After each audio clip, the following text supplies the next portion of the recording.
바벨론에서 70년 동안 포로 생활을 하는 동안 그들이 금식을 했는데 포로에서 돌아왔을 때에도 금식이 필요합니까? 라고 질문했을 때에 오는 대답이 7장부터 시작되어졌어요. 그죠? 7장, 8장 계속 이어지고 있는데요. 그 첫 번째 대답이 금식이 과연 누구를 위한 것이었느냐라고 되물으셨던 것이죠. 그래서 어제는 금식에 대한 이야기를 했어요. 세상에서 밥을 먹지 않는 것 정도의 금식은 다른 종교도 가지고 있는 행위들이죠. 근데 하나님은 그러한 종교 속에다가 진정한 금식이 무엇인가를 담아주셨다 그랬어요. 그것은 세상 것을 힘의 근원으로 삼아 살지 아니하겠다라고 하는 것을 말한다라고 했어요.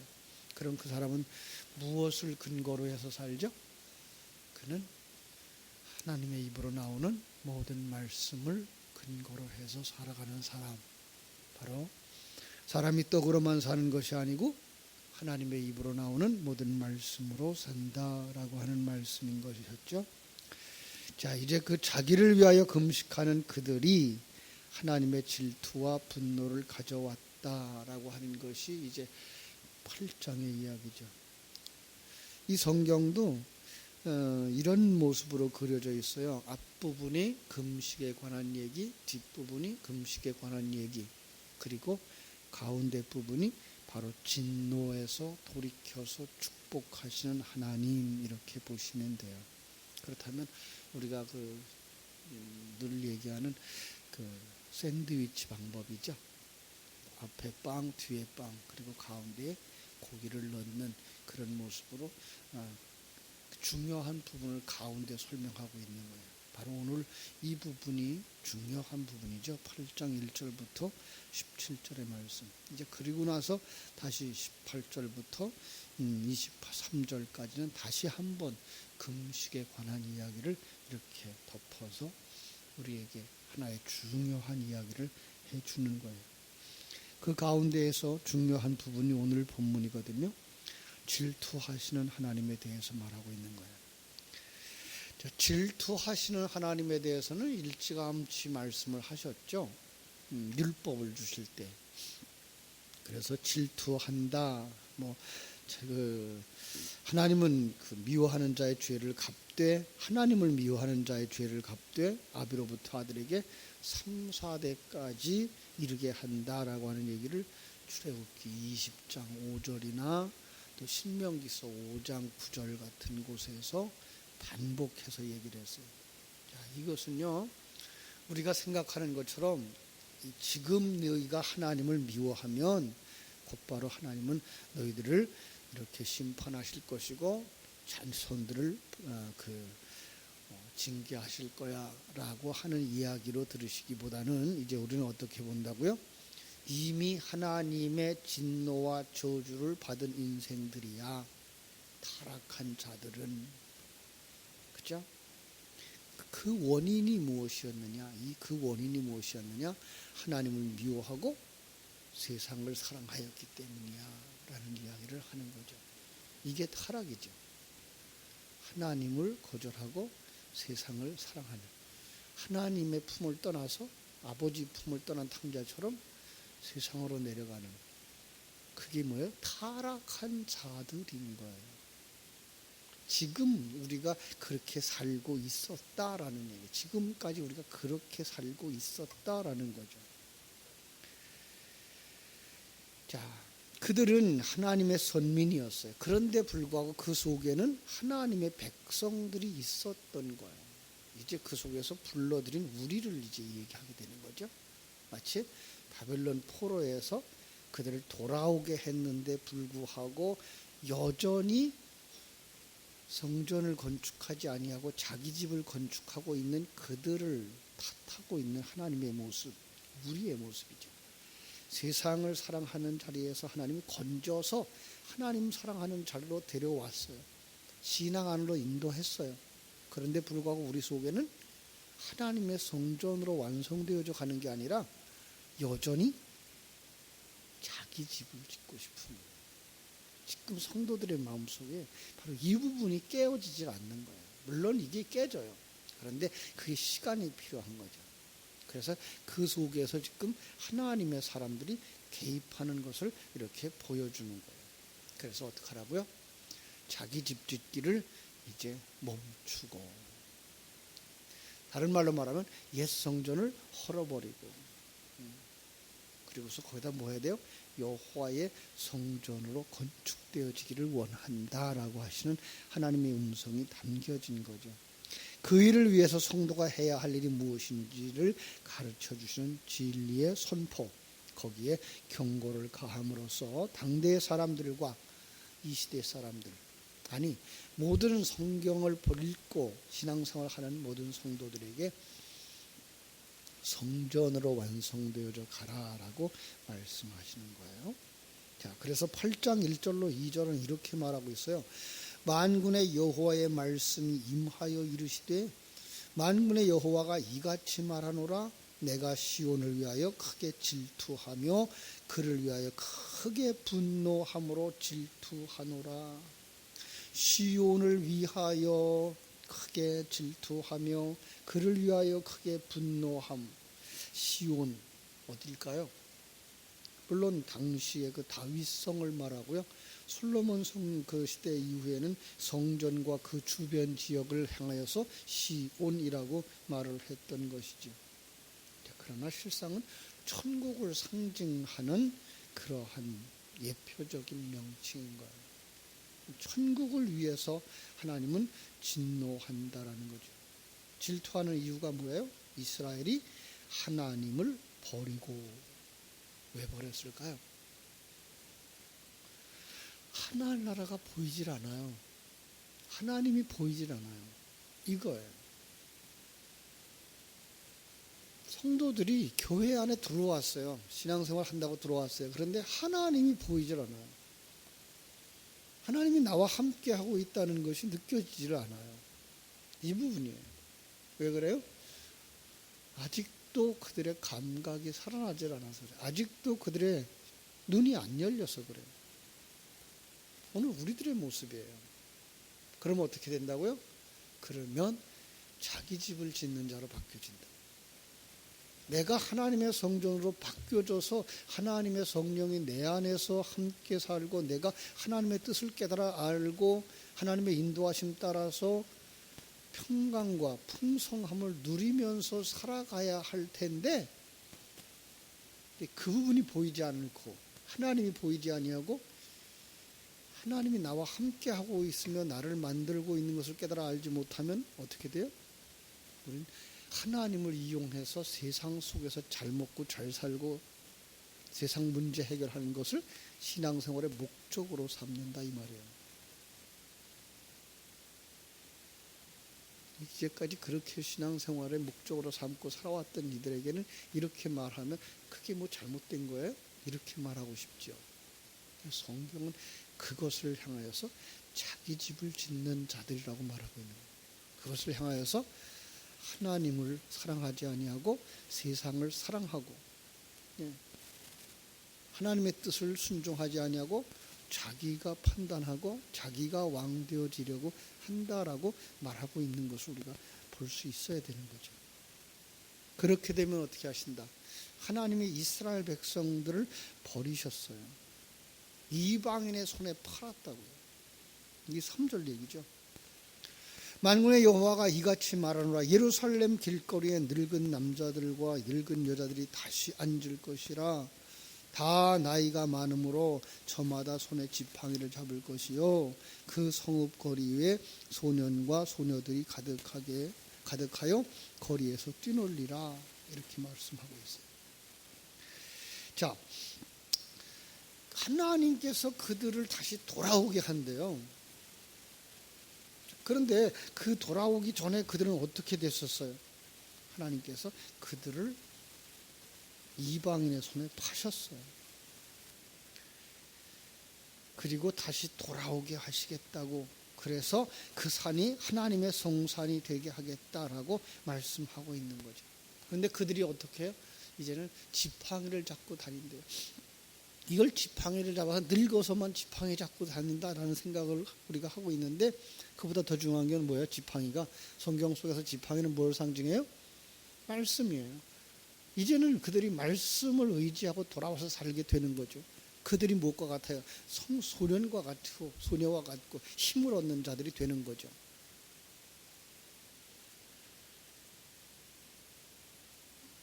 에스겔서 10장에 보면은요, 이스라엘이 포로되기 이전에 이미 예언을 합니다.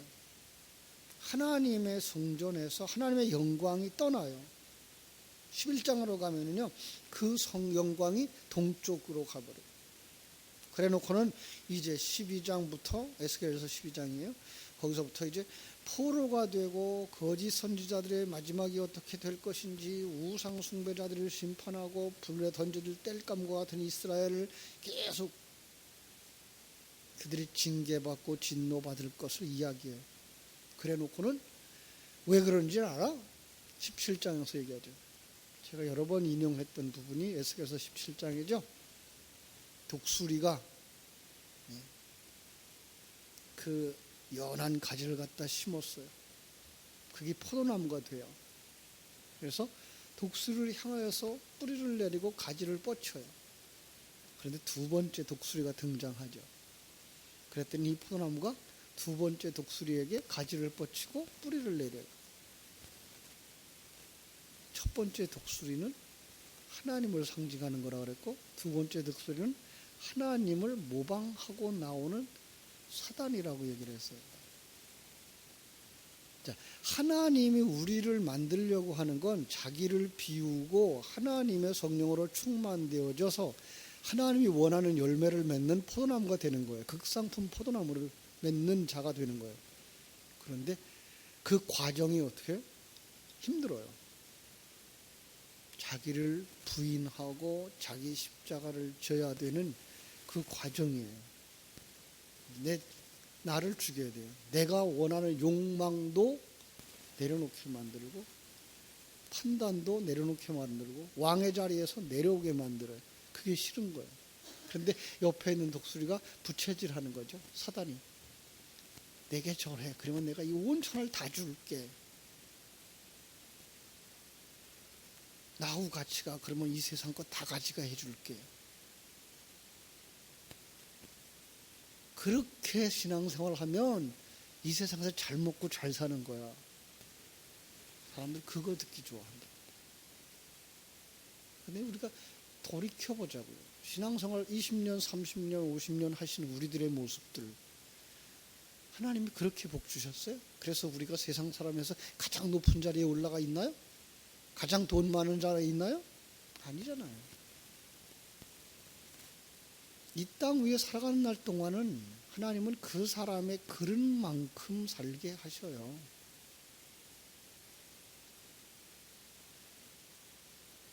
그래서 하나님이 내게 주신 은사와 하나님이 내게 주신 기회, 하나님이 내게 주신 환경을 최대한으로 선용하면서 그 속에서 기쁨과 감사함으로 누리면서 하나님의 사람으로 완성되어지면 이 세상 떠나서 천국에 들어가는 것이, 이게 하나님이 이 땅에서 우리가 살게 되는 과정 속에 주신 하나님의 목표예요. 그런데 우리는 여전히 헛된 것들을 추구하죠. 이 땅에서 오래 살기를 원해요. 하나님은 이 땅에서 오래 살기를 원하지 않아요. 빨리 완성되어져서 천국으로 오라고 그러죠. 이 땅에서 남보다 많이 가지려고 그래요. 많이 가지지도 못하는데. 두 번째 독수리에게 손을 뻗치고 있는 것이죠. 그러면 어떻게 돼요? 하나님이 가만두겠느냐? 뽑아버리겠다는 거죠. 저주와 멸망으로 간다는 거예요. 자, 그런데요, 43장, 에스겔서 43장에 가보면 하나님의 영광이 동쪽으로부터 다시 돌아옵니다. 동문을 통해서.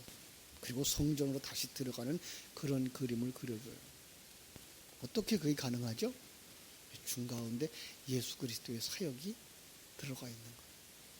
그 예수 그리스도의 사역을 들어보내 주고도 뭐라고 말씀하시는가 하면 에스겔서 36장 37절에서 그래도 구하여야 할지니라 이렇게 나와요. 하나님이 하신대요.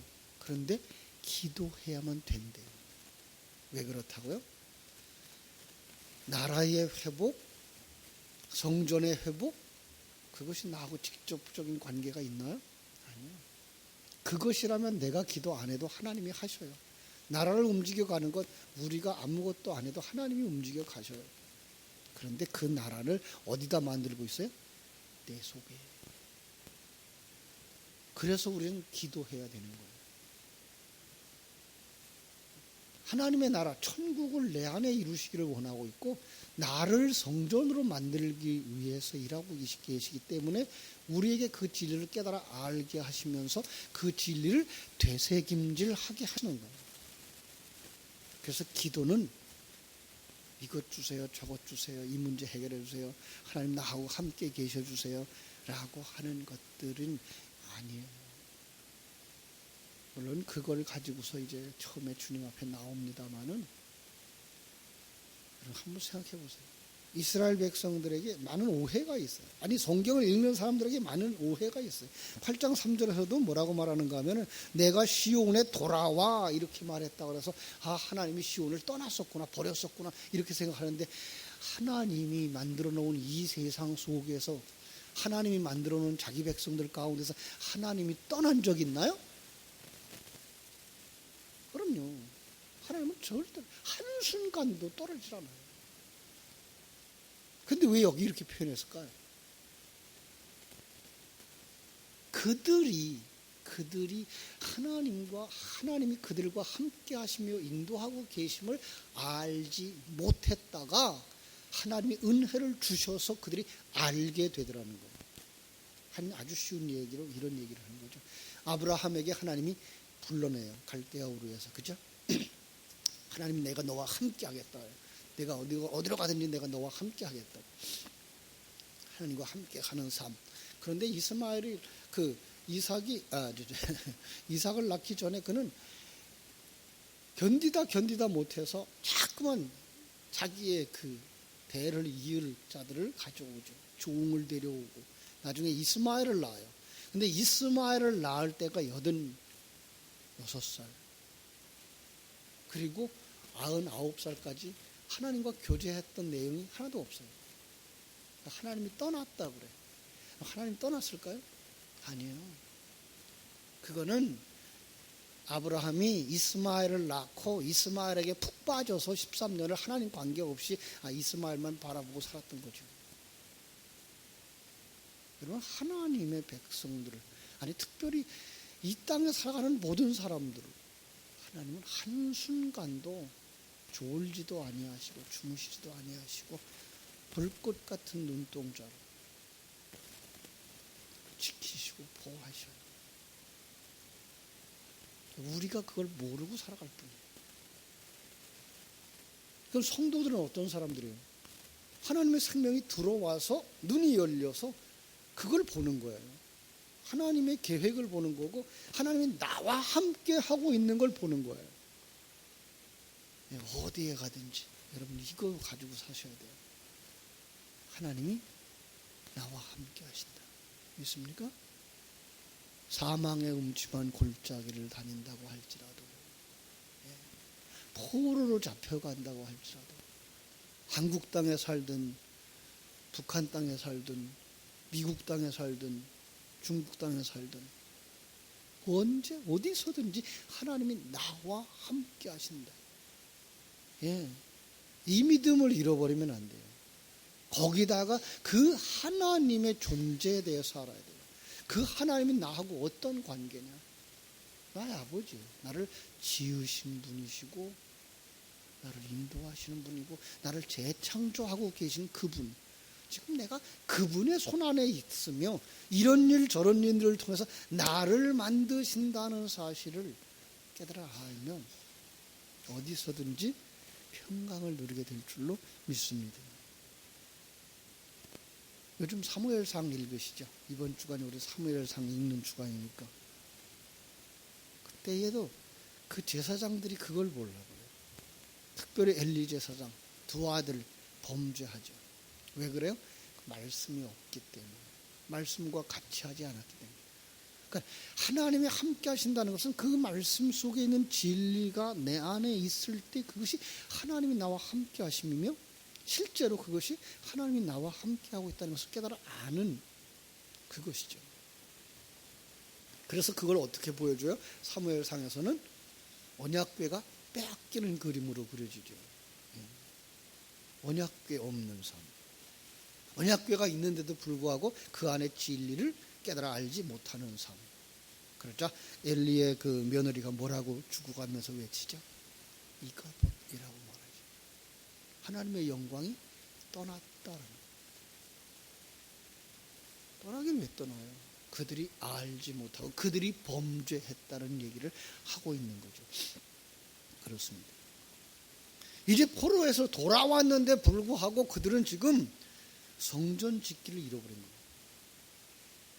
여러분, 우리가 바벨론에서 돌아온 자들, 애굽에서 나온 자들, 우리가 하나님이 원하는 성전으로 변화되어져야 될 텐데 불구하고 그걸 하지 못하고 자기 성전을 짓고 자기 신전을, 바벨탑을 쌓고 있는 거죠. 그래서 거기에 하나님의 사자들을 보내요. 학개 선지자를 보내고 스가랴 선지자를 통해서 이제 말씀을 보내죠. 학개서 1장 14절은 이렇게 말하죠. 여호와께서 스알디엘의 아들 유다 총독 스룹바벨의 마음과 여호사닥의 아들 대제사장 여호수아의 마음과 남은 바 모든 백성의 마음을 흥분시키심에, 이렇게 격동시키심에, 돌아오게 하심에 그들이 와서 만군의 여호와 그들의 하나님 성전 역사를 하였다. 다시 이제 일으켜서, 불러일으켜서 하나님의 성전으로 만들어져 가도록 했다라는 거죠. 그죠? 자, 이제 다시 오늘 스가랴서로 돌아와서 이제 보겠습니다. 4절. 만군의 여호와가 이같이 말하노라. 예루살렘 길거리에 늙은 남자들과 늙은 여자들이 다시 앉을 것이라. 다 나이가 많으므로 저마다 손에 지팡이를 잡을 것이요 그 성읍 거리에 소년과 소녀들이 가득하여 거기에서 뛰놀리라. 이것을 그냥 숫자적으로 남자, 늙은이 남편, 남자, 여자, 어린 소년, 소녀로 보시면은 이것도 오해. 그 당시로 말하면 맞아요. 그러나 이것을 우리 속에 일어나는 우리가 뭐 하는 거예요?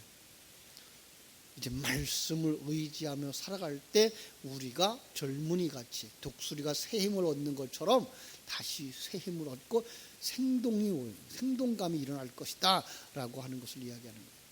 그러니까 예수의 사람들은 바로 하나님의 말씀에 의해서 생기를 얻고 하나님의 말씀에 의해서 새로워진다라고 하는 거죠. 만군의 여호와가 이같이 말하노라. 이 일이 그날의 남은 백성의 눈에는 기이하려니와, 그죠? 내 눈에야 어찌 기이하겠느냐. 만군의 여호와의 말입니다. 여기서 반복하는 단어가 하나 있어요. 뭐죠? 만군의 여호와가 말하노라. 이건 지금 8장에만도 계속 반복되고 있어요. 2절, 3절, 4절, 6절, 7절, 9절, 11절 계속 반복되고 있어요. 왜 그래요? 하나님의 말씀은 뭐 한다? 반드시 성취된다. 지금 누구를 통해서 일하고 있는 거예요? 스룹바벨 성전을 건축하던 그들 속에 학개 선지자와 스가랴 선지자를 통해서 말씀하고 있는 거예요. 그런데 그게 말씀이 누구의 말씀이다? 여호와의 말씀이다. 그 말씀은 반드시 실현되어진다. 그러니까 글자대로 말하면, 글자대로만 볼 수밖에 없다면 우리는 뭐해요? 하나님은 거짓말쟁이. 왜? 그들 속에 이게 안 이루어지거든요. 하나님은 하나님 이랬다 저랬다 하시는 하나님. 왜? 돌아와서 예루살렘 성전을 짓고 와서 스룹바벨 성전을 다시 회복했는데 또 로마에 의해서 점령당하고 그거 다 헐려지고 스룹바벨 성전도 다 헐어지고 거기다 헤롯 성전이 세워지고. 여러분, 그건 바로 그것들을 통해서, 역사를 통해서 여러분과 내 속에 만드시는 하나님의 성전을 볼 수 있게 하셔야 되는 거죠. 시간이 많이 지났는데요. 자, 그래서 하나님께서 우리에게 원하시는 것이 뭐예요? 하나님의 자녀답게 살아라요. 이제 하나님의 성전을 건축하는 자답게 살아라요. 마지막 절에서 가서 볼게요. 16절. 너희가 행할 일은 이러하니라. 너희는 이웃과 더불어 진리를 말하며 너희 성문에서 진실하고 화평한 재판을 베풀고 마음에 서로 맹세하기를 해하기를 도모하지 말며 거짓 맹세를 좋아하지 말라. 이 모든 일은 내가 미워하는 것이니라. 하나님이 미워하는 것 하지 말아야 되죠. 그죠? 그게 뭐예요? 타락한 자들의 그 본성에 의한 나 중심의 생활. 그러면 뭐예요? 그러면 거짓도 행하고 남을 해하고 하나님이 기뻐하지 않는 일들을 하게 된다. 하나님의 생명을 가진 자들은 하나님의 생명에 의한 열매, 하나님을 기쁘시게 하는 삶, 그리고 나를 만들고 다듬기 위해서 사용하시는 하나님의 도구들을 이해하고 용납하고 사랑하고 더 나아가서 그들에게 내게 있는 생명의 말씀을 전함으로 말미암아 그들도 하나님의 사랑을 받는 자 되어지도록 하게 하는 일을 감당하는 것이다 라고 말씀하는 거예요. 그것이 뭐예요? 그것이 금식이라는 거예요. 잘 묵상하셔서 오늘도 진리와 생명의 말씀으로 삶의 근원, 능력의 근원을 삼으실지언정 세상 것들에 대하여서 연연해하지 않는 하나님의 백성들 되시기를 주님의 이름으로 축원합니다. 기도하겠습니다. 하나님 우리 아버지 크신 사랑과 은혜를 감사하고 감사합니다.